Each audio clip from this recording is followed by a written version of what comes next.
Hey everyone, this is PrinceBrightstar. So it's been a while since the last Secrets of New Genesis, and with the launch of the Retem region, we've learned quite a bit.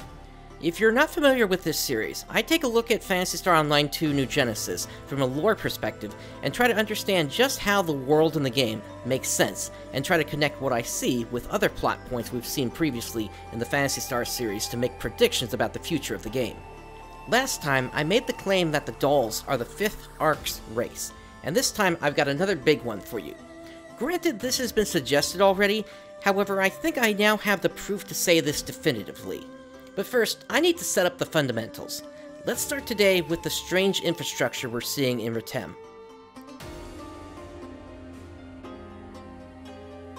As we saw back in Aleo, there are random pieces of metal jutting out from all sorts of places. We can once again see the same kind of infrastructure in Retem as well. This is displayed very prominently on the path leading to the Tower Quest in the northeast, particularly if you approach the area from the bottom. The structures are very plainly helping to hold this cliff up. Whatever is going on here, it's intentional. One thing that I'm sure a lot of players were looking forward to once the Retem region had opened was being able to jump back and forth from Aleo to Retem and vice versa. However, players were in for quite a surprise as they approached the edge of the Retem region. They found that they could not move forward at all, effectively blocked from being able to jump from one region to another.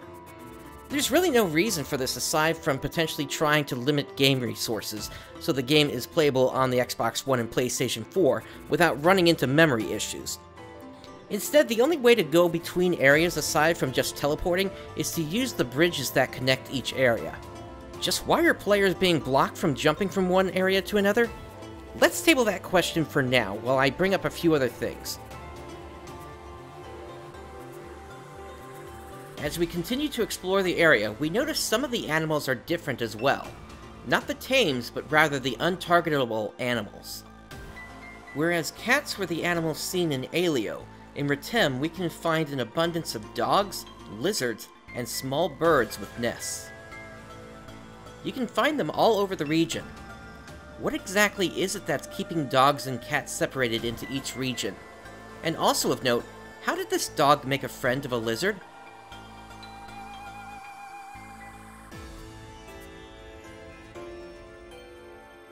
During the current seasonal event, Siandi dropped something very interesting.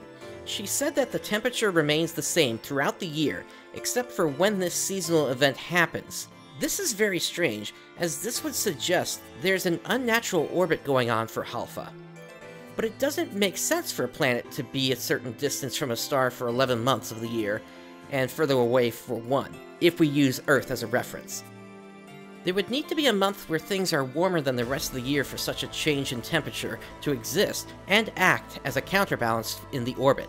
If that doesn't exist, what's going on with Halpha's orbit?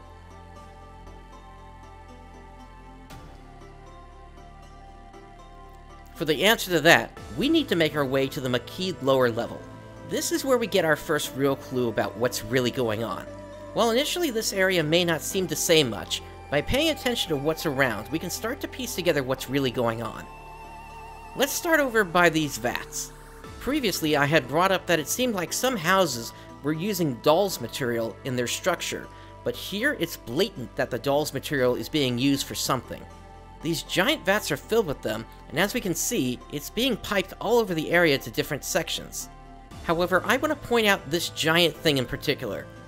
As I said, looking here we can see the doll's material being piped around this cylinder, but the question is, just what is this thing? I'll be honest, at first I really had no idea what it was. It just seemed like some sort of active technology that was glowing and we really couldn't know what it was. But then I eventually noticed along the side of it are these parts here. Once I saw these, it all fell into place. This structure is a giant piston. A piston designed to drive some kind of engine. Now I know what you're thinking. What engine? There's no structure on Halpha that could possibly be an engine. And you're right, nothing on Halpha looks like an engine. But what if I told you it was camouflage? Camouflage to look like a volcano. And therein, we reach the truth of what is really happening with Halpha. It's hidden very well, but if you look from the right place, you can see it. A large man-made cylinder hidden within the volcano, and another very large building next to it. You might think this is the bombshell of today's theories, but in reality there's one more piece to it.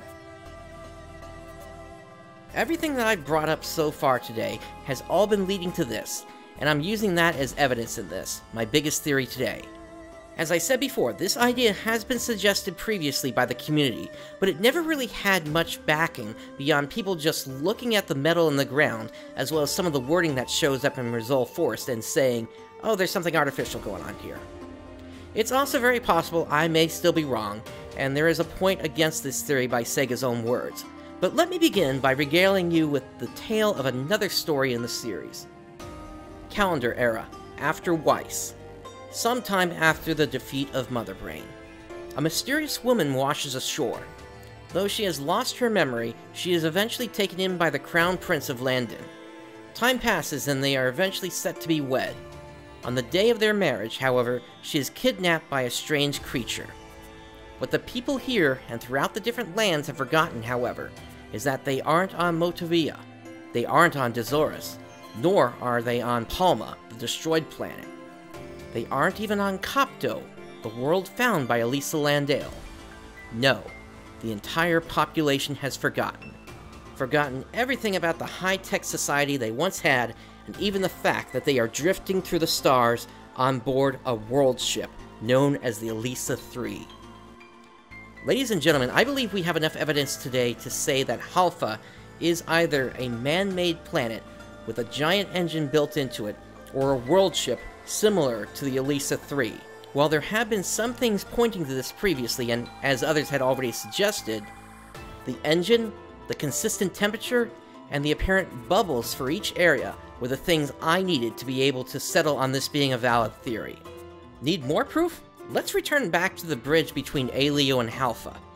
Back during the beta, I brought up these devices in the sky, suggesting either they're keeping us out, or keeping something in. We have our answer now. They're keeping things in, but meaning that they're keeping us in. What's in that space between the region?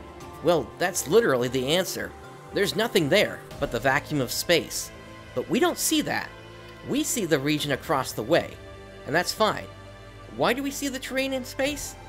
I don't have a definitive answer, but perhaps they're using a sophisticated camera and display system to give the illusion that the areas between are part of the same piece of land, when that just isn't the case. And really, the separation of each region explains the different weather that you can see in each region, even though they are so close to each other at the same time. We really don't know how long the people on Halpha have been drifting through space, but it's obviously long enough that they don't know what's going on. Nobody knows who created the Trania. Nobody even made a passing statement about what was down in Makid lower levels when Retem was defeated. The people on board Halpha forgot that they were not on a normal planet, very likely by the fact that they have been on there for a very long time. The war with the dolls has been ongoing for 500 years, so nobody would remember the truth, and hence those structures with the rocks are considered to be normal by these people, since they've never known anything else. The only person that might have some idea of what's going on would be Crawford, but he's been unwilling to say anything thus far. That said, one question is, where is Halpha going? And another question is, why isn't everyone in cold sleep, since that is a technology the Arks have? There are still a lot of unanswered questions at this point, but hopefully we'll get more answers soon. Now this isn't everything I have, but if I'm going to submit this to Sega's video contest, I have to end it here per the length rules. But next time, we'll be looking at some of the other things I've discovered in Retem. The patterns I found on the walls in North Retem. Creatures I'm calling photon sprites. An answer regarding the dark cloud we saw near the entrance to Retem. If you want to know when the next part of the series comes out, go ahead and get subscribed. And with that, this is PrinceBrightstar signing off. I'll catch you next time.